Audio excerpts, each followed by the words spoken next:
বলেন, ও পয়গম্বর, মানুষকে আপনি জানায় দেন মানুষ আমাকে ভালোবাসে, আমাকে পাইতে চায়, আমাকে ভালোবাসার দরকার নাই। قل إن كنتم تحبون الله فاتبعوني يحببكم الله। এই দুনিয়ার মানুষদেরকে জানাইয়া দেন তারা যদি আপনাকে ভালোবাসে, আপনার অনুসরণ অনুকরণ করে, আমি আল্লাহ রাব্বুল আলামিন তাদেরকে ভালোবাসবো। قل إن كنتم تحبون الله فاتبعوني يحببكم الله ويغفر لكم ذنوبكم। আল্লাহ রাব্বুল আলামিন বলেন, এই ভালোবাসার কারণে আপনাকে যদি মানুষ ভালোবাসে, আপনার অনুগত্য করে, তাহলে আমি তাদের গুনাহ খাতাকে মাফ করে দিব। সুবহানাল্লাহ, যুনুবাকুম, আমি তাদের গুনাহ খাতাকে মাফ করে দিব। তাহলে 4 নাম্বার হলো আল্লাহ তাআলা আল্লাহ রাসূল সাল্লাল্লাহু আলাইহি ওয়াসাল্লামের আনুগত্যের মাধ্যমেও আল্লাহ তাআলা গুনাহ মাফ করেন। 5 নাম্বার গুনাহ মাফের উপায় হলো আযান দেওয়া। এই আযান দিলে আল্লাহ রাব্বুল আলামিন গুনাহ মাফ করেন। আল্লাহ রাসূল সাল্লাল্লাহু আলাইহি ওয়াসাল্লাম বলেন, যারা আযান দেয় এই আযান দেওয়ার তার আযানের যে ধ্বনিটা, এটা যতক্ষণ পর্যন্ত যায়, যতক্ষণ পর্যন্ত এই যে আওয়াজটা যতদূর পর্যন্ত যায়, তার ততদূর পর্যন্ত এই যে একটা সীমানা আছে, আমার এই আওয়াজটা যদি ওই সীমানা পর্যন্ত যায়, চতুর্দিকে যে সীমানা আছে শেষ আওয়াজটা যত যায় তত জায়গা পর্যন্ত তার গুনাহ খাতা আছে, আল্লাহ রাব্বুল আলামিন তার গুনাহ খাতাকে মাফ করে দেন। যত সীমানা আছে যে আযানের ধ্বনিটা যত সীমানা এরিয়া নিয়ে আওয়াজটা যায়, এত পরিমাণ গুনাহ যদি তার থাকে, আল্লাহ রাব্বুল আলামিন এই আযানের মাধ্যমে তার গুনাহ মাফ করেন। আল্লাহ রাসূল সাল্লাল্লাহু আলাইহি ওয়াসাল্লাম বলেন, এই আযান দেওয়ার এত ফজিলত, এটা যদি মানুষ জানতো তাহলে আযান দেওয়ার জন্য মানুষ লটারি মারামারি লাগতো। আযান দেওয়ার যে নেকের কাজ, এইটা যদি মানুষ জানতো তাহলে মানুষ মারামারি লাগতো, আমার আযান দেও না গেলে তাহলে তোমরা আযান দেওয়ার লাগলা। তখন কি করতো, এটা নিরসন করার জন্য লটারিটা টানতো, লটারি নাম লিখতো, যার নামটা আসে যে ওরা আযান দিব আজকে, আসর একটা টান দিত, হ্যাঁ আসর আযান দিব, মাগরিব একটা টান দিত, সে মাগরিব আযান দিব, এইভাবে লটারি টানতো। আল্লাহ রাসূল সাল্লাল্লাহু আলাইহি ওয়াসাল্লাম বলেন, এ মুয়াজ্জিন এত লাভ, এ মুয়াজ্জিন যারা মুয়াজ্জিন হবে, যারা আযান দিবে, আল্লাহ রাসূল বলেন যারা 1007 বছর আযান দেয়, বিনা শর্তে 7 বছর আযান দেয়, তাদের জন্য জান্নাত তাদের জন্য ওয়াজিব হয়ে যাবে। সুবহানাল্লাহ, তা আযান দেওয়ার এত ফজিলত। আলা সাইয়্যিদিনা মুহাম্মদ الذي جعلنا من عبادة الأوثان إلى عبادة الرحمن أما بعد فأعوذ بالله من الشيطان الرجيم بسم الله الرحمن الرحيم أقم الصلاة طرفي النهار وزلفا من الليل إن الحسنات يذهبن السيئات آمنت بالله صدق الله المولانا العظيم وصدق رسوله النبي الكريم ونحن على ذلك من الشاهدين والشاكرين والذاكرين والحمد لله رب العالمين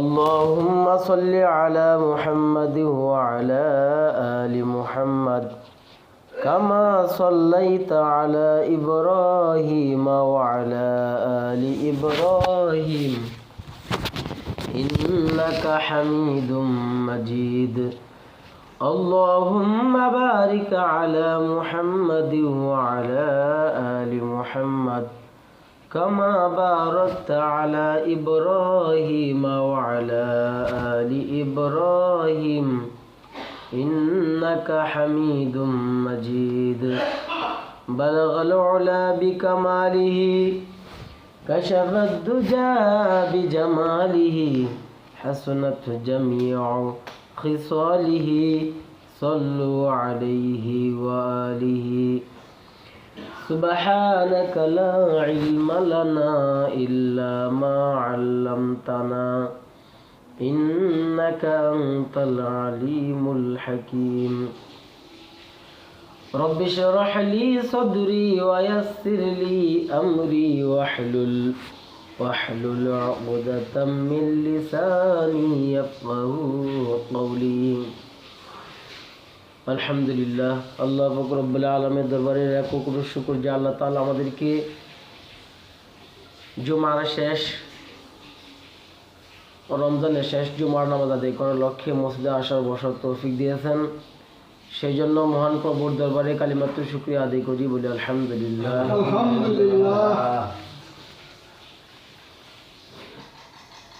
আল্লাহ তাআলা আমাদেরকে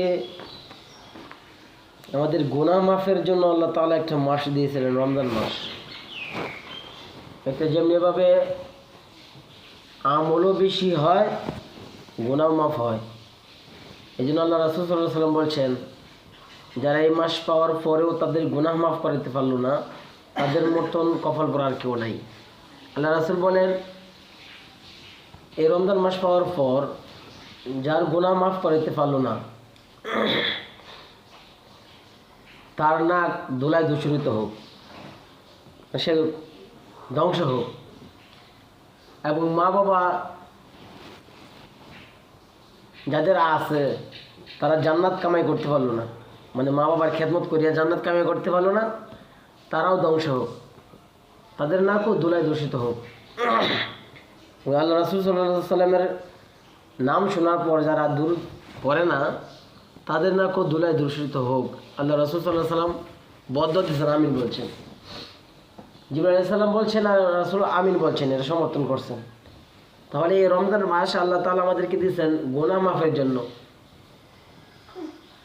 যারা মুমিন ইমানদার, তাদের রমজান মাসটা বা তাদের কার্যকলাপ, যারা ইমানদার বান্দা তাদের কাজ হয় আখিরাত কেন্দ্রিক, যা করে আখিরাত কেন্দ্রিক কাজ করে। আর যারা দুনিয়াদার, এরা কাজও করে দুনিয়া কেন্দ্রিক, আখিরাতের দ্বার দাঁড়ে না। এই জন্য আল্লাহ তাআলা আমাদেরকে রমজান মাস দিয়েছিলেন গুনাহ মাফের জন্য। আল্লাহ তাআলা গুনাহ মাফের কিছু অনেকগুলা কারণ আছে, এর মধ্যে আজকে 11টা কারণ নিয়ে আলোচনা করব। আল্লাহ তাআলা 11টা কারণের মাধ্যমে 11টা কারণে আল্লাহ তাআলা গুনাহ মাফ করেন। এক নম্বর তওবা করলে আল্লাহ তাআলা গুনাহ মাফ করেন। তওবার মাধ্যমে গুনাহ মাফ হয়। আল্লাহ রাব্বুল আলামিন বলতেছেন, ইয়া আইয়ুহাল্লাযীনা আমানু তুবু ইলাল্লাহি তাওবাতান নাসুহা। আল্লাহ রাব্বুল আলামিন বলেন, ও ঈমানদারের দল, তোমরা তওবা নাসুহা করো, তওবা করো, আমার কাছে তওবা করো, মাপ চাও। এ মাপ চাইলে কি লাভ? আল্লাহ রাব্বুল আলামিন বলেন, আসা রাব্বুকুম আন ইউকাফিরা আনকুম সাইয়্যাতিকুম। আল্লাহ রাব্বুল আলামিন বলেন, আশা করা যায় তোমরা যে তওবা করেছ, এই তওবার মাধ্যমে তোমাদের গুনাহ খাতাকে মাফ করে দেওয়া হবে। তাহলে তওবা করলে আল্লাহ রাব্বুল আলামিন গুনাহ মাফ করেন। 2 নম্বর কারণ গুনাহ মাফ হওয়ার কারণ 2 নম্বর হলো আস্তাগফার করা। 1 নম্বর তওবা করা, 2 নম্বর আস্তাগফার করাও। আস্তাগফার করলে আল্লাহ রাব্বুল আলামিন গুনাহ মাফ করেন। আল্লাহ রাব্বুল আলামিন বলেন, ওয়াল্লাযীনা ইযা ফাআলু ফাহিশাতান আও যালামু আনফুসাহুম যাকারুল্লাহ। আল্লাহ রাব্বুল আলামিন বলেন, ওয়াল্লাযীনা ইযা ফাআলু, যারা অশ্লীল কাজ করেছো, অন্যায় কাজ করেছো, ফাআলু ফাহিশাতান আও যালামু, নিজের উপর জুলুম করেছো, যালামু আনফুসাহুম, তোমার নফসের উপর জুলুম করেছো, যাকারুল্লাহ, এরপর মুহূর্তে তোমার মনে হয়ে গেছে আল্লাহ রাব্বুল আলামিনের কথা মনে হয়ে গেছে, যাকারুল্লাহ ফাস্তাগফারু লিযুনুবিহিম, এবং তোমার গুনার কারণে আল্লাহ রাব্বুল আলামিনের কাছে ফাস্তাগফারু লিযুনুবিহিম, তুমি তো আস্তাগফার করেছো, ওমা ইয়াগফিরুয যুনুবা ইল্লাল্লাহ, আর এটা মনে করছো আল্লাহ তাআলা ছাড়া আর কে আছে মাফ করনেওয়ালা? আল্লাহ তাআলা ছাড়া আর মাফ করলে কে আছে? আল্লাহ রাব্বুল আলামিন বলেন, এই বিশ্বাস যাদের অন্তরে আছে, আল্লাহ রাব্বুল আলামিন বলেন, উলাইকা জাযাউহুম মাগফিরাতুম মির রাব্বিহিম, তাদের জন্য আছে আমার পক্ষ থেকে তাদের জন্য ক্ষমা। আমার পক্ষ থেকে তাদের জন্য ক্ষমা, যারা আস্তাগফার করে। তাহলে 1 নাম্বার হইছে গুনাহ মাফের কারণ তওবা করা। তওবা করার মাধ্যমে এই রমজান মাস আজকে বিদায় নিতেছে, আমরা যদি গুনাহ যদি এখনও আমাদের বাকি থাকে, এই তওবার মাধ্যমে আল্লাহর কাছে মাপ চাওয়া, তাহলে তওবার মাধ্যমে গুনাহ মাফ হয়। 2 নম্বর আস্তাগফির বললে আস্তাগফার করার কারণে আল্লাহ রাব্বুল আলামিন গুনাহ মাফ করেন। 3 নম্বর কারণ হলো আল্লাহ রাব্বুল আলামিনের কাছে গুনাহ হয়ে গেলে, অপরাধ হয়ে গেলে আল্লাহ রাব্বুল আলামিনের কাছে মাপ চাওয়া, মাপ পাওয়ার আশায় মাপ চাওয়া, যে আল্লাহ তাআলা মাফ করতে পারে এই বিশ্বাস রাখা, যে আল্লাহর কাছে মাপ চাইলে আল্লাহ মাফ করবেন। আল্লাহ রাব্বুল আলামিন বলেন, এই যারা এই বিশ্বাস নিয়ে ইবাদত করবে, গুনাহ হয়ে যাওয়ার পরে আমার কাছে মাপ চাইবে।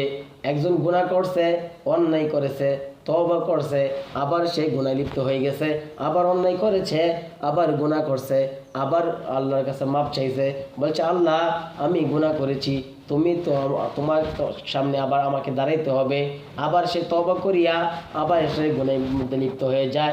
এভাবে 1 বার 2 বার 3 বার, এবার বারবার সে গুনাহ করে, এভাবে আবার সে গুনাহ থেকে মাপ চায়। আল্লাহ রাব্বুল আলামিন বলেন, এরপরেও যদি তুমি আমার কাছে মাপ চাও, আমি তোমার গুনাহ থেকে আমি মাফ করে দিব। কারণ একজন মানুষের কাছে যদি আমি অন্যায় করি, একবার মাপ চাই, আবার 2বার করি, তুই ওটা দেখছি কয়বার ছাড় দিছি, তুই এই কাজটা করতে না, আবার করছি, এই কাজটা করতে না তবু করছে, বারবার করস, এটা বাটপার।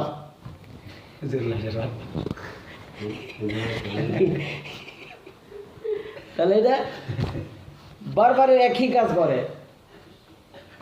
তা আল্লাহ রাব্বুল আলামিন আল্লাহর কাছে মাপ চাইলেও আল্লাহ তাআলা মাফ করেন। মাপ চাওয়ার পরে আবার অন্যায় করতেছেন, আবার মাপ চাইতেছেন, আবার অন্যায় করতেছেন, আল্লাহ তাআলা বলেন এরপরে আমি তাকে মাফ করে দিই। আল্লাহর কাছে গুনাহ মাফের আশায় মাপ চাওয়া।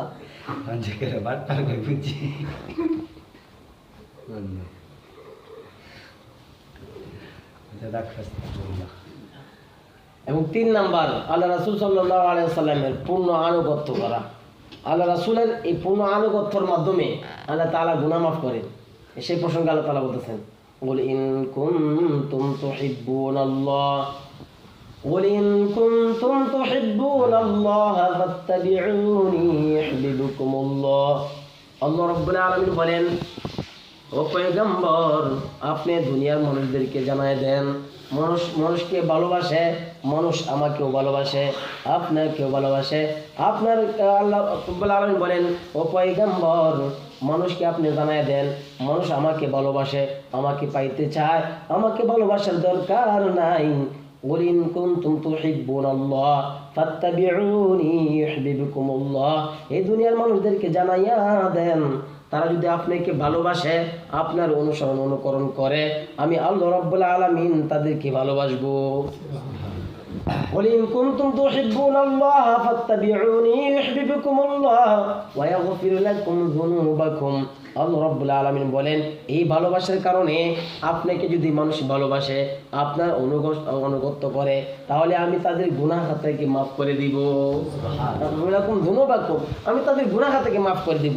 তাহলে 4 নাম্বার হলো আল্লাহ তাআলার, আল্লাহ রাসূল সাল্লাল্লাহু আলাইহি ওয়াসাল্লামের আনুগত্যের মাধ্যমেও আল্লাহ তাআলা গুনাহ মাফ করেন। 5 নাম্বার গুনাহ মাফের উপায় হলো আযান দেওয়া। এই আযান দিলে আল্লাহ রাব্বুল আলামিন গুনাহ মাফ করেন। আল্লাহ রাসূল সাল্লাল্লাহু আলাইহি ওয়াসাল্লাম বলেন, যারা আযান দেয়, এই আযান দেওয়ার তার আযানের যে ধ্বনিটা, এটা যতক্ষণ পর্যন্ত যায়, যতক্ষণ পর্যন্ত এই যে আওয়াজটা যত দূর পর্যন্ত যায়, তার তত দূর পর্যন্ত এই যে একটা সীমানা আছে, আমার এই আওয়াজটা যদি ওই সীমানা পর্যন্ত যায়, চতুর্দিকে যে সীমানা আছে শেষ আওয়াজটা যত যায়, তত জায়গা পর্যন্ত তার গুনাহ খাতা আছে, আল্লাহ রাব্বুল আলামিন তার গুনাহ খাতাকে মাফ করে দেন।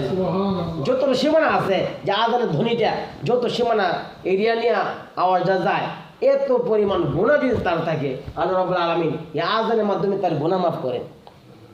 আল্লাহ রাসূল সাল্লাল্লাহু আলাইহি ওয়াসাল্লাম বলেন, এই আযান দেওয়ার এত ফজিলত, এটা যদি মানুষ জানতো, তাহলে আযান দেওয়ার জন্য মানুষ লটারি মারামারি লাগতো। আযান দেওয়ার যে নেকের কাজ, এইটা যদি মানুষ জানতো, তাহলে মানুষ মারামারি লাগতো, আমার আযান দেও না গেলে, তাহলে তোমরা আযান দেওয়া লাগলা। তখন কি করতো, এটা নিরসন করার জন্য লটারি টানতো, লটারি নাম লিখতো, যার নামটা আসে, জোরে আযান দেবো আজকে, আসরের একটা টান দিত, হ্যাঁ আসর আজান দিব, মাগরিব একটা টান দিত, সে মাগরিব আজান দিব, এইভাবে লটে টানত। আল্লাহ রাসূল সাল্লাল্লাহু আলাইহি সাল্লাম বলেন, এ মুয়াজ্জিন এত লাভ, এ মুয়াজ্জিন যারা মুয়াজ্জিন হবে, যারা আজান দিবে, আল্লাহ রাসূল বলেন যারা একাধারে 7 বছর আজান দেয়, বিনা স্বার্থে 7 বছর আজান দেয়, তাদের জন্য জান্নাত তাদের জন্য ওয়াজিব হয়ে যাবে। সুবহানাল্লাহ। আজান দেওয়ার এত ফজিলত। আল্লাহ রাসূল সাল্লাল্লাহু আলাইহি সাল্লাম বলেন, আরো বলেন, কাল কিয়ামতের ময়দানে যারা মুয়াজ্জিন তাদের গলাটা উঁচু থাকবে।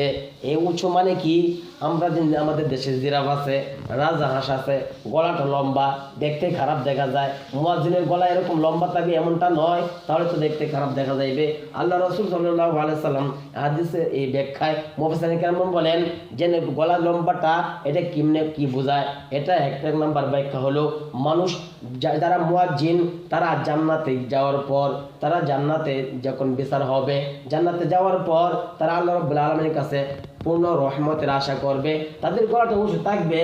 কেমনে এইগুলা বোঝানোর জন্য কোনো জায়গায় যদি বাজার বসে, বাজারের মধ্যে যদি একটা বড় মাছ আছে, এই মাছটা কেনার জন্য মানুষ ভিড় করে, মানুষ ভিড় করে না?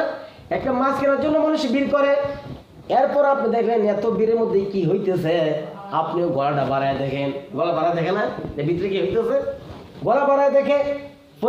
আপনি পরীক্ষা দিচ্ছেন, পরীক্ষার পর যখন আপনার ফলাফল আসছে, 1টা 7টা ননু হয়, এখানে আপনি ফলাফল কত আসছে, তার যদি ফলাফল ভালো হয় সে গলাটা বাড়ায় বাড়ায় দেখে আর বুঝাইতে চায় আমার ফলাফল ভালো, আমি গোল্ডেন A+ পাইছি, তার জন্য সে গলা উঁচু করে দেখে। আর 2 নম্বর ব্যাখ্যা হলো আরবের লোকেরা যারা নেতা তাদেরকে উচ্চ গলা বলে, লম্বা গলা বলে। তো যারা নেতা মুয়াজ্জিন যারা হবে তারা নেতা হবে, কাল কিয়ামতের ময়দানে আল্লাহ রাব্বুল আলামিনের পূর্ণ রহমতের আশা করবে। এই জন্য তাদের কি বলা হয়, তাদের গলাটা উঁচু হবে, এভাবে লম্বা হবে এরকম না, তাদের জান্নাতের আকাঙ্ক্ষা থাকবে। এই জন্য আল্লাহ রাব্বুল আলামিনের কাছে আরো চাইবে। এই জন্য আজান দেওয়া 5 নাম্বার, আজান দেওয়া 6 নাম্বার, 2 রাকাত নামাজ পড়া। 2 রাকাত নামাজ পড়লে কি লাভ? আল্লাহ রাসূল সাল্লাল্লাহু আলাইহি সাল্লাম বলেন, যে ব্যক্তি শুধু 5 ওয়াক্ত নামাজ নয়, প্রতিদিন 2 রাকাত নামাজ পড়বে, এই উদ্দেশ্য করবে, একটা গুনাহ হয়ে গেছে, 2 রাকাত নামাজ পড়িয়া আল্লাহর কাছে মাপ চাইবে, আল্লাহ রাব্বুল আলামিন তার গুনাহ থেকে মাফ করে দিবেন। আল্লাহ রাসূল সাল্লাল্লাহু আলাইহি সাল্লাম বলেন, কেউ যদি এভাবে 2 রাকাত নামাজ পড়ে, নামাজ পড়ার পর এই 2 রাকাত নামাজ পড়িয়া আল্লাহর কাছে মাপ চায়, আল্লাহ রাব্বুল আলামিন বলেন আমি তাকে মাফ করে দিব। এটা আমি কাউকে পরোয়া করি না, আল্লাহ কারো পরোয়া করে না, আল্লাহ তার যাকে ইচ্ছে তাকে মাফ করে দিবেন। তাহলে 6 নাম্বার 2 রাকাত নামাজ পড়া, 7 নাম্বার 5 ওয়াক্ত নামাজ পড়া। এই 5 ওয়াক্ত নামাজ পড়লে কি লাভ? আল্লাহ রাসূল সাল্লাল্লাহু আলাইহি সাল্লামের একজন সাহাবী, সে অন্যায় করেছে কিন্তু জিনা করে নাই, তার মতো একটা অপরাধ করছে, আল্লাহ রাসূলকে গিয়ে বলতেছে, ও পয়গম্বর আমি অপরাধ করেছি, অন্যায় করেছি। আল্লাহ রাসূল সাল্লাল্লাহু আলাইহি সাল্লাম বলেন, আল্লাহ রাব্বুল আলামিন বলছেন, আকিমিস সালাতা তারাফাইন নাহারি ওয়া যুলাফাম মিনাল লাইল। আল্লাহ রাব্বুল আলামিন বলেন তোমরা নামাজ আকিমিস সালাতা তারাফাইন নাহারি ওয়া যুলাফাম মিনাল লাইল, তোমরা নামাজ 5 ওয়াক্ত নামাজ দিনের 2 অংশে এবং রাতের কিছু অংশে, দিনের শুরুতে এবং শেষে, দিনের 2 অংশে এবং রাতের কিছু অংশে। আকিমিস সালাতা তারাফাইন নাহারি ওয়া যুলাফাম মিনাল লাইল, রাতের কিছু অংশে নামাজ আদায় করিয়া লও। ইন্নাল হাসানাতি ইযহিবনাস সাইয়্যাত, এই নামাজ যদি আদায় করো, ইন্নাল হাসানাতি ইযহিবনাস সাইয়্যাত, তুমি যে অন্যায় করেছো এই অন্যায়টা কাফারা হয়ে যাবে, এই অন্যায়টা তোমার মিটে যাবে। তুমি অন্যায় করছো নামাজের কারণে, তুমি এই যে অন্যায় করছো এটা কাফারা হয়ে যাবে। তাহলে 5 ওয়াক্ত নামাজ পড়া, 6 নম্বর 5 ওয়াক্ত নামাজ পড়া। 7 নম্বর জামাতে নামাজ পড়া। এই জামাতে নামাজ পড়ার কথাও আল্লাহ রাসূল সাল্লাল্লাহু আলাইহি সাল্লাম বলেন, এই জামাতে নামাজ আদায় করার মাধ্যমে মানুষের গুনাহ খাতা মাফ হয়। আল্লাহ রাসূল সাল্লাল্লাহু আলাইহি সাল্লামের একজন সাহাবী, সেও অন্যায় করিয়া আল্লাহ রাসূলকে বলতেছে, পয়গম্বর আমি গুনাহ করেছি, আমাকে কোরআন মোতাবেক আমাকে শাস্তি দেন, আমাকে বিচার আওতায় আমাকে শাস্তি দেন। আল্লাহ রাসূল সাল্লাল্লাহু আলাইহি সাল্লাম কোনো কথা বলেন নাই। আজান হয়ে গেছে, নামাজ পড়ছেন, জামাতে নামাজ পড়ার পর এই সাহাবী আইয়া বলতেছে, ও পয়গম্বর আমাকে শাস্তি দেন, কোরআন অনুযায়ী আমাকে বিচার করেন। আমি দুনিয়া থেকে আমি আমার গুনাহ যে নাফাক আছে এই নাফাকি দূর করে যাইতে চাই, আমাকে শাস্তি দেন। আল্লাহ রাসূল সাল্লাল্লাহু আলাইহি সাল্লাম বলেন, তুমি কি নামাজ পড়েছো নাকি, জামাতে নামাজ পড়েছো নাকি? বলতে হ্যাঁ আমি নামাজ পড়েছি। আল্লাহ রাসূল বলেন, তুমি যে জামাতে নামাজ পড়েছো, এই জামাতে নামাজ পড়ার কারণে আল্লাহ তাআলা তোমার গুনাহকে মিটাইয়ে দিয়েছেন। সুবহানাল্লাহ। তাহলে গুনাহ কথা মাফ হয় 5 ওয়াক্ত নামাজের কারণেও, জামাতে নামাজ পড়লেও আল্লাহ তাআলা গুনাহ মাফ করেন। এই জন্য জামাতের গুরুত্ব দেওয়া, জামাতের নামাজ গুরুত্ব দেওয়া। আল্লাহ রাসূল সাল্লাল্লাহু আলাইহি সাল্লাম বলেন, যারা নামাজ 5 ওয়াক্ত নামাজ জামাতে থাকা মানে আসার সুবিধা থাকা সত্ত্বেও সে নামাজে আসে না, বাড়িতে ফিরে আনে, নামাজে আসে না, বাড়ির মহব্বত। আল্লাহ রাসূল বলেন, আমার মন চায়, আল্লাহ রাসূল বলতেছে, আমার মন চায় আমি কিছু যুবককে, মদিনা মক্কার কিছু যুবককে বলি, তোমরা লাকড়ি এবং আগুন সংগ্রহ করো, ওই বাড়িঘর জ্বালায়া দাও। যদি এই ঘরের মধ্যে মহিলা এবং বাচ্চা না থাকতো, শিশু বাচ্চা না থাকতো, তাহলে আমি যুবকদেরকে বলতাম এই বাড়িঘর জ্বালায় দাও, কারণ এই ঘরের মহব্বতে তার অন্তর থেকে বের হয়েছে না, সে ঘর থেকে আসে না, শুধু ঘরে নামাজ পড়ে। এমন মানুষ আছে নামাজ পড়ে, আমি নামাজ পড়ি কিন্তু ঘরে হরিয়া লাই আর কি। ঘর পড়া নিষেধ না, আপনি অল্প বেশি তো পড়তে পারবেন, এমনি সুন্নতগুলা নফলগুলা এগুলো ঘরে পড়াই উত্তম। ফরজ নামাজ মসজিদে এসে পড়তে হবে। ঘরে নামাজ পড়া উত্তম কোনগুলা? সুন্নত, ওয়াজিব, নফল। আল্লাহ রাসূল বলেন, তোমরা ঘরকে কবর বানায় না, ঘরকে কবর বানায় না, মানে কবরের মধ্যে তার ইবাদত হয় না, তোমরা ঘরকেও এরকম বানায় না যে এর মধ্যে ইবাদত নাই, নামাজ নাই। এই জন্য ফরজ নামাজটা শুধু মসজিদে পড়বা, সুন্নতটা দরকার লাগে ঘর থেকে হয়ে যাইবা। এই জন্য ঘরকে কবর বানানো যাবে না। এই জন্য 7 নম্বর জামাতে নামাজ পড়া। জামাতের নামাজ পড়ার মতো আল্লাহ রাব্বুল আলামিন আল্লাহ রাসূল সাল্লাল্লাহু আলাইহি সাল্লাম বলেছেন, এই জামাতে নামাজ পড়ার কারণে আল্লাহ রাব্বুল আলামিন তাদের গুনাহ থেকে মাফ করে দেন। তা 8 নম্বর, 7 নম্বর জামাতে নামাজ পড়লে আল্লাহ তাআলা গুনাহ মাফ করেন। 8 নম্বর গুনাহ মাফের কারণ, 8 নম্বর হলো আপনি যেখানে অন্যায় হয়ে যায় এইখানে একটা নেক কাজ করা। আল্লাহ রাসূল সাল্লাল্লাহু আলাইহি সাল্লামের একজন সাহাবী হযরত আবু যর রাদিয়াল্লাহু তাআলা আনহুকে আল্লাহ রাসূল সাল্লাল্লাহু আলাইহি সাল্লাম বলতেছেন, ও আবু যর, তুমি আল্লাহকে ইত্তাকুল্লাহ, তুমি আল্লাহকে ভয় করো, যেখানে যাও আল্লাহকে ভয় করো। আর যেখানে একটা অন্যায় কাজ হয়ে যায়, শয়তান ওয়াসওয়াসা করিয়া একটা অন্যায় কাজ হয়ে যায়, এখানে একটা নেক কাজ করে নাও, তাহলে তোমার এই অন্যায় কাজটা নেক কাজের মাধ্যমে এটা মিটিয়ে যাবে। অন্যায় কাজ হইতেই পারে, একটা আপনি অন্যায় কাজ করছেন, এক জায়গার মধ্যে করছেন, এখানে একটা নেকের কাজ করে এলাম। যা আমাদের এখানে আগে একবার আমাদের গ্রামে অনেক আগে স্কুলের মাঠের মধ্যে যাত্রা গান হয়েছে, পরে কিছুদিন পরে আমরা ওয়াজ মাহফিল দিয়েছি, একই মাঠে কয়েকদিন আগে যাত্রা গান হয়ে গেছে, এখন আবার ওয়াজ মাহফিল দিয়েছে। মানে এগুলো তো না, বলছে যেখানে গুনাহ কাজ হয়ে গেছে এখানে নেকের কাজ করে দাও, তো এটা জায়গাতে একবার নিষিদ্ধ হয়ে গেছে না, জায়গা তো মানে এক জায়গায় অন্যায় করছে, এই জায়গাটাকে এখন নাফা হয়ে গেছে, নাফা হয়েছে না। আল্লাহ রাসূল সাল্লাল্লাহু আলাইহি সাল্লাম বলছেন, তো জমিন রয়েছে গিয়া মসজিদ আমারও এ জমিন। আল্লাহ রাসূল বলেন, এই জমিন রয়েছে আমার জন্য মসজিদ, সমস্ত জমিন নেই আমার জন্য মসজিদ। তাহলে ইবাদতের জায়গা, আপনি ইবাদত সব জায়গায় করতে পারবেন। বাজারে যাইতেছেন, বাজারে গেলে তো দোয়া আছে, এখানে যাইতেছেন আপনি ইবাদত হইতেছে। এই জন্য এই 9-8 নাম্বার, 8 নাম্বার একটা গুনাহ কাজ হয়ে গেলে আপনি সঙ্গে সঙ্গে একটা নেকের কাজ করে এলেন। 9 নাম্বার একটা নেক গুনাহ কাজ হয়ে গেলে সঙ্গে সঙ্গে একটা নেকের কাজ করে এলাম। 10 নাম্বার জিকিরের মজলিসে বসা। জিকিরের মজলিসে বসলে কী লাভ? আল্লাহ রাসূল সাল্লাল্লাহু আলাইহি সাল্লাম বলেন, আল্লাহ তাআলার একদল ফেরেশতা আছে, এই ফেরেশতারা দুনিয়ার মধ্যে ঘোরাফেরা করে, কোথায় জিকিরের আলোচনা করা হয়, যেমন কোরআন তেলাওয়াত করা হইতেছে এটাও জিকির, কিতাবের তালিম হয় এটাও জিকির, কোরআন হাদিসের আলোচনা করা হইতেছে এটাও জিকির। জিকির যেখানে ধর্মীয় আলোচনা হয় এটাই জিকিরের অন্তর্ভুক্ত। আল্লাহ রাসূল বলেন, একদল ফেরেশতা আল্লাহর এরকম মনোনীত আছে, তারা দুনিয়ার বিভিন্ন এলাকার মধ্যে ঘোরাফেরা করে, কোথায় আল্লাহ তাআলার জিকির হয়, কোথায় আল্লাহ তাআলার আলোচনা হয়, তারা ঘোরাফেরা করে, সব রাস্তা দিয়ে ঘুরতেছে। কিছু রাস্তা এই রাস্তা দিয়ে যাইতেছে, কিছু এই রাস্তা যাইতেছে। এই রাস্তাতে ঘোরাফেরা করার পর দেখতেছে এই মসজিদে কিছু আলোচনা হইতেছে, কিছু মানুষ শুনতেছে। এই ফেরেশতারা বিভিন্ন রাস্তার ফেরেশতাদেরকে ডাইকে বলতেছে, এই তোরা এইদিকে আস, আমরা যে দলটাকে তালাশ করতেছি ওইটা এখানে পাওয়া গেছে। এখানে দিনে আলোচনা করা হইতেছে, এখানে তারা বসছে। তারা তখন কারা কি করে, তারা কি এই মজলিসটা, এই মসজিদ বা মজলিস যেখানে দিনে আলোচনা করা হয়, এটা বেষ্টনী দেয়, একজনের চতুর্দিকে বেষ্টনী দেওয়া রাখে এবং একজনের কাঁধের উপর আরেকজন দাঁড়াইয়া এভাবে আল্লাহ তাআলার আরশে আযম পর্যন্ত পৌঁছে যায়। আল্লাহ তাআলার আরশে আযম পর্যন্ত পৌঁছে যাওয়ার পরে আল্লাহ তাআলা দেখছে, দেখার পরেও আল্লাহ তাআলা প্রশ্ন করতেছে, ও ফেরেশতারা তোমরা কোথায় থেকে আসছো?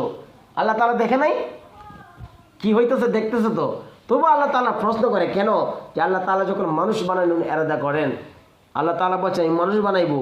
ওয়াইযা ক্বালা রাব্বুকা লিল মালাইকাতি ইন্নী জাইলুন ফিল আরদি খলিফা, আল্লাহ তাআলা যখন বলছেন আমি আমার প্রতিনিধি, আমার খলিফা আমি তৈরি করব, সৃষ্টি করব, তখন বলছে ক্বালু আতাজআলু ফিহা মান ইফসিদু ফিহা ওয়া ইয়াসফিকুদ দিমা, ও আল্লাহ আপনি মানুষ কেন বানাইবেন? এরা তো মারামারি করবে, কাটাকাটি করবে, একজন আরেকজনের ঝগড়া ফাসাদ করবে, মানুষ বানানোর দরকার নাই। আল্লাহ তাআলা বলছিলেন ক্বালা ইন্নী আ'লামু মা লা তা'লামুন, ও ফেরেশতারা আমি যা জানি তোমরা তা জানো না। এই মানুষ মারামারি করবে, কাটাকাটি করবে, ফেরেশতারা বলছিল, ফেরেশতারা আমাদেরকে বদনাম করছে, এখন তাদের মুখ থেকে আল্লাহ তাআলা সুনাম শুনতে চায়। আল্লাহ তাআলা তাদের মুখ থেকে শুনতে চায়। কেন শুনতে চায়? আপনি আপনার বাচ্চাকে মহব্বত করেন, বাচ্চার জন্য বাজার থেকে চকলেট আনছেন, বিস্কিট আনছেন, মজা আনছেন, বাচ্চাকে দিতেছেন, চিপস আনছেন, বাচ্চা খাইতেছে, এরপরে বাচ্চাকে বলেন আব্বু তুমি কি খাও? বলেন আমরা আব্বু তুমি কি খাও? তা আপনি তো বাজার থেকে আনছেন, কি খাই জানেন না? বাচ্চা থেকে কি খাইতে জানতেছেন না? আপনি আনছেন, এরপরে কেন জিজ্ঞাসা করেন আব্বু তুমি কি খাও? বাচ্চা যখন মুখ দিয়ে বলে আব্বু আমি বিস্কিট খাইতেছি, চিপস খাইতেছি, তখন বাবার অন্তরটা ঠান্ডা হয়। বাবার অন্তরটা ঠান্ডা হয় যে আমার বাচ্চা বলতেছে আমি মজা খাই, অথচ মজা বাবাই আনছে। এরপর আব্বু তুমি কি খাও? আমি মজা খাই। এটা শুনলে বাবার অন্তর তৃপ্তি হয়। আল্লাহ তাআলাও এই ফেরেশতা যখন বলছে মানুষ বানানোর দরকার নাই, ওরা মারামারি করবে, কাটাকাটি করবে, এখন ফেরেশতার মুখ থেকে আল্লাহ তাআলা শুনতে চায় ওরা কি জন্য বসছে, কেন বসছে, তখন ফেরেশতারা বলে আল্লাহ তো জানে, এরপর তাদের মুখ থেকে শুনতে চায়, তখন বলতেছে এরা বসছে এই জন্য বসছে তারা জান্নাত চায়, জাহান্নাম থেকে তারা ফানা চায়। আল্লাহ তাআলা বলেন ও ফেরেশতারা তারা কি জান্নাত জাহান্নাম দেখছে? না দেখে নাই। দেখতো তাহলে তারা বেশি করতো। আমাকে দেখছে, আমার জান্নাত দেখে নাই, জাহান্নামও দেখে নাই, আমাকে দেখে নাই। ও ফেরেশতারা ইশহাদু আন্নী ক্বাদ গাফারতু লাহু, আল্লাহ রাব্বুল আলামিন বলেন ও ফেরেশতারা তোমরা সাক্ষী থাকো যে বান্দা বান্দি আমাকে দেখে নাই, আমার জান্নাত দেখে নাই, জাহান্নাম দেখে নাই, এরপরেও আমাকে আল্লাহ রাসূলের এই হাদিসের কথা বিশ্বাস করিয়া, কোরআন হাদিসের কথা বিশ্বাস করিয়া তারা ঈমান আনছে, নেক কাজ করছে, তোমরা সাক্ষী থাকো আমি তোমাদের জীবনে গুনাহ থেকে মাফ করে দিলাম, আমি তাদের গুনাহ থেকে মাফ করে দিলাম। তাহলে আল্লাহ তাআলা এই জিকিরের মজলিসে বসার কারণেও আল্লাহ রাব্বুল আলামিন গুনাহ থেকে মাফ করেন। এবং 11টা কারণ, 11 নম্বর জিকির করার মাধ্যমেও আল্লাহ রাব্বুল আলামিন গুনাহ থেকে মাফ করেন। আল্লাহ রাব্বুল আলামিন বলতেছেন ইয়া আইয়ুহাল্লাযীনা আমানু যিকুরুল্লাহা যিকরান কাসীরা, আল্লাহ তাআলা বলেন হে ঈমানদারের দল তোমরা জিকির করো, অগণিত অসংখ্য গণিত জিকির করো, ওয়াসাব্বিহুহু বুকরাতাও ওয়াসিলা, সকাল থেকে সন্ধ্যা এবং সন্ধ্যা থেকে সকাল, এক সকালে এক বিকাল না, সকালে একবার সুবহানাল্লাহ একবার 100 বার বললাম, বিকালে 100 বার বললাম, এক সকাল এক বিকাল, এটা না। ওয়াসাব্বিহুহু বুকরাতাও ওয়াসিলা, সকাল থেকে সন্ধ্যা, সন্ধ্যা থেকে সকাল, তার মানে 24টা ঘন্টায় জিকির হালত থাকো, 24টা ঘন্টা জিকির হালত থাকো। জিকির কীভাবে করবো? 24 ঘন্টাতে জিকির হালত থাকি, তাহলে আমি কাজকর্ম করবো কীভাবে? আপনি দোকানদারি করেন, আপনি ব্যবসা করেন, আপনি ক্ষেত খামারে কাজ করতেছেন, আপনি যখন ক্ষেতে কাজ করতেছেন বিসমিল্লাহ করে কাজ শুরু করেন, যখন শেষ হয় আলহামদুলিল্লাহ বলে শেষ করেন। মাঝখানে যে আপনি জিকির করেন নাই, বিসমিল্লাহ করে শুরু করছেন, আলহামদুলিল্লাহ বলে শেষ করছেন, মাঝখানে যদিও জিকির করেন নাই কিন্তু এটা জিকির হিসাবে গণ্য হবে। আপনি ইবাদতের মধ্যে ছিলেন, বিসমিল্লাহ করে শুরু করছেন, আলহামদুলিল্লাহ বলে শেষ করছেন। এই জন্য নেক কাজের শুরুতে বিসমিল্লাহ বলে শুরু করা, আলহামদুলিল্লাহ বলে শেষ করা। মাঝখানে যদি আপনি জিকির নাও করেন, আপনার জিহ্বা যদি নাও চলে, তবুও আপনার আমল নামায় জিকির উঠতে থাকবে। এই জন্য জিকির করা, জিকির করলে কী লাভ? আমাদের তো মানুষের শেখায়ত গিবাদ করতে করতে আমাদের জিহ্বাকে তরতাজা রাখতেছি। আল্লাহ রাসূল বলেন যারা জিকির করতে করতে জিহ্বা তরতাজা রাখবে সে কালকে আমাদের ময়দানে হাসতে হাসতে জান্নাতে প্রবেশ করবে। আমাদের জিকির তো আমাদের জিহ্বাতে আসে না, মানুষের বদনাম আসে শুধু। মানুষের গিবাত আসে এই জিকিরের দ্বারা। যে হাফিজুর রহমতুল্লাহ আলাই ওনার ঘটনা শুনছিলাম যে উনি এরকমভাবে জিকির করতো, জিকির করতে করতে জিব্বা এরকম অটো হয়ে গেছে। ঘুমায় থাকলেও জিব্বা অটোমেটিক নড়তো, ঘুমায় থাকলে জিব্বা অটোমেটিক নড়তো। অনেক মানুষ আছে দিনে যে কথাগুলো বলে সবটা দেখে এইগুলা বলে, অভ্যস্ত হয়ে গেছে। কেউ তসবি টানে কিন্তু ঘুমের মধ্যে দেখা যায় টানে, অভ্যাসে পরিণত হয়ে যায়। জিকির করতে করতে এমন জিব্বার তোরতাজা বানাইছে, ঘুমাইলে অটোমেটিক জিব্বা জিকির আপনার সাথে বসে আছে তো জিব্বা নড়তেছে অটোমেটিক শুধু জিকির আসে। হাফিজুর রহমতুল্লাহ আলী যখন বাথরুমে যাইতেন, বাথরুমের থেকে বের হওয়ার পরে মানুষের দেখতে এদিকে রক্ত বের হইতেছে, টুটকাটিয়া রক্ত বের হইতেছে। মানুষের জিজ্ঞাসা করতো, হুজুর আপনি বাথরুম থেকে বের হওয়ার পরে এদিকে রক্ত আসে কেন? রক্ত আসার কারণ হলো আমার জিব্বাটা এমন বেহায়া হয়ে গেছে, আল্লাহর নাম শুধু বারবার জপে। বাথরুমে তো জিকির করা নিষেধ, এরপরও আমার জিব্বা অটো হয়ে গেছে, বাথরুমও জিকির করতে চায়। আমি জিব্বাটা কামুতে ধরে রাখি যেমন জিকির না করতে পারে। এই কামুতে ধরে রাখার কারণে দাঁত থেকে জিব্বা কাটিয়া রক্ত বের হয়। তারা কীরকমভাবে নিজের জবানকে জিকিরের মাধ্যমে তাদের জিব্বাকে তরতাজা রাখছে। আল্লাহ রাসূল সাল্লাল্লাহু আলাইহি ওয়াসাল্লাম বলেন, কাল কিয়ামতের ময়দানে মানুষ আফসোস করবে এই সময়টার জন্য যে আমি যে মসজিদে বসেছিলাম, আমি যে দোকানপাটে বসেছিলাম, এই সমালোচনা না করিয়া যদি সুবহানাল্লাহ 33 বার পড়তাম তাহলে আজকে জান্নাতের উচ্চ মাকাম পাইতাম। মানুষ জান্নাতে যাওয়ার পরেও এই মানুষ আফসোস করবে আমি যদি আর একটু 100 বার বেশি পড়তে পারতাম, এই সময়টা যদি আমি জিকির বেশি করতে পারতাম, এই আফসোস করবে মানুষে। কিন্তু আমরা তো সময় থাকার পরেও জিকির করব এটা করতে রাজি না। সুবহানাল্লাহ আলহামদুলিল্লাহ, আল্লাহ রাসূল সাল্লাল্লাহু আলাইহি ওয়াসাল্লাম বলেন, তুমি সুবহানাল্লাহ 33 বার প্রত্যেক নামাজের পর, সুবহানাল্লাহ 33 বার, আলহামদুলিল্লাহ 33 বার, আল্লাহু আকবার 33 বার এবং লা ইলাহা ইল্লাল্লাহু ওয়াহদাহু লা শারীকা লাহু লাহুল মুলকু ওয়া লাহুল হামদু ওয়া হুয়া আলা কুল্লি শাইইন কাদির। এই 33 বার 99, এই দোয়াটা যদি আপনি বলেন 100 বার পুরা হয়, তাহলে আল্লাহ রাসূল বলেন তোমার যদি গুনাহ সমুদ্রে ফেরার পরিমাণও থাকে, তোমার গুনাহ খাতে আল্লাহ তাআলা মাফ করে দিবেন। এই দোয়াটা যদি কেউ না পারে তাহলে 34 বার আল্লাহু আকবার বলবেন, 33 বার সুবহানাল্লাহ, 33 বার আলহামদুলিল্লাহ। এই দোয়াটা যদি না জানেন তাহলে 34 বার আল্লাহু আকবার। তাহলে এইটা আদায় করার কারণে, এই তাসবিহ আদায় করার কারণে আপনার গুনাহ যদি সমুদ্রে ফেরার পরিমাণও থাকে, আল্লাহ রাব্বুল আলামিন গুনাহ মিটাই দিবেন। এই জন্য গুনাহ মিটানোর এই 11টা কারণ। জিহ্বাকে আমরা তরতাজা রাখার জন্য জিকির করা, জিকির তো সবসময় করা যাবে। নামাজের একটা অক্ত আছে, নিষিদ্ধ অক্ত আছে, নামাজের নিষিদ্ধ অক্ত আছে, সবসময় নামাজ পড়া যায় না। কিন্তু জিকিরের কোনো নিষিদ্ধ সময় নাই গিয়া এই টাইমে জিকির করা যেত না। আপনার শরীর ফাঁক আছে, ওজু না থাকুক, ওজু ছাড়াও আপনি জিকির করতে পারবেন। জিকির করা সবসময় করতে পারবেন, আপনি ওজু অবস্থা করতে পারবেন, ওজু ছাড়াও করতে পারবেন। জিকির কোনো নিষেধ নাই। আপনি কোরআন তেলাওয়াত করতে হলে ওজু লাগবে, যে কোরআন আপনি দেখে দেখে পড়েন, হাতে ধরে ধরে পড়েন, ওজু লাগবে, শরীর পাক লাগবে। নামাজ পড়তে হইলেও নির্ধারিত টাইম লাগবে। যখন সূর্য উদয় হয়, অস্ত যায় এবং টিপ দুপুর সময়, তখন নিষিদ্ধ 3টা সময় আছে, তখন নামাজ পড়া নিষেধ। নামাজ পড়া হারাম, যদিও আল্লাহ তাআলার নির্দেশ নামাজ পড়া, কিন্তু 3টা টাইমের মধ্যে নামাজ পড়া নিষেধ। ফলে আবার গুনাহ হইব। আল্লাহ তাআলার নির্দেশ রোজা রাখা সবের কাজ। বছরে 5টা দিন আছে, এই দিন রোজা রাখা হারাম, রোজা রাখলে গুনাহ হবে। রোজা রাখলে গুনাহ হবে, বছরে 5 দিন রোজা রাখলে গুনাহ হবে। আল্লাহ তাআলা যদিও নির্দেশ, কখন এই জন্য আল্লাহ তাআলা বলছেন আমার ইবাদত করো, আমার আনুগত্য করো, আল্লাহর কথা মানা। শুধু নামাজের নামে ইবাদত নয়, আল্লাহর হুকুম আহকাম মান্য চলার নামে ইবাদত। আল্লাহ কোন জায়গা আদেশ, কোন জায়গা নিষেধ। যখন বলছে আদেশ করছে নামাজ পড়ো, এই আদেশটা মান্য করার নামে ইবাদত। যখন বলছে নিষেধ, এই টাইমে নামাজ পড়া যাবে না, তখন নামাজ না পড়াটাই ইবাদত। যখন বলছে যেটা এটা করার নামে ইবাদত, যখন যেটা নিষেধ করছে এটা না করাই ইবাদত। এই জন্য শুধু নামাজ পড়া ইবাদত না, নামাজ না পড়াও কখনো কখনো ইবাদত। নিষিদ্ধ টাইমে যদি আল্লাহ তাআলা নিষেধ করছেন যেগুলা, এগুলো না পড়াই ইবাদত।